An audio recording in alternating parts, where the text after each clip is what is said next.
Hi everybody, Danny here. Tell you what, let's put some branches in our tree, okay? Head on over to easel with me and we'll get started. I'll meet you there. And here we are. Glad you could join me today. We're putting branches and tree trunks and stuff like that into the tree today, okay? And as you can see, it's giving the tree more form and shape, okay? Just like this. And we're just using just brown. That's all we really need. Okay, and I got a really fine brush here. Okay, we're just up through there, and there's some there, and up in here, just like that. The tree needs to have branches. And it's up to us to give it to them.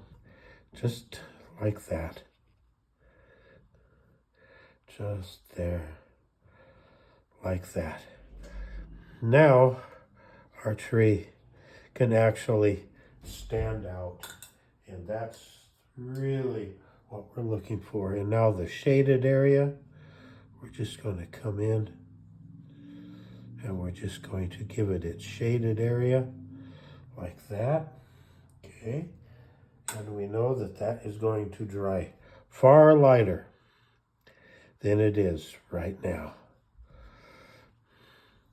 Now tomorrow, we'll do a little bit of finish up work here and there and there and here on it. I don't know, maybe we'll put a fence in. So, be with me tomorrow, okay? And we'll begin the finish up on our snowy tree, okay? It's been great having you here today. Be sure to like, subscribe, follow, hit the link, leave comments, and remember, above all else, that Ann and I love you. We love you. We love you. We love you. And there we go. We got plenty of branches in there. Now tomorrow, we've got exterminators coming to this complex, so I'm not going to be able to post anything. And we'll pick this up on Tuesday, okay? We'll see you Tuesday. And remember, in the meantime, Ann and I love you. We love you. We love you. We love you.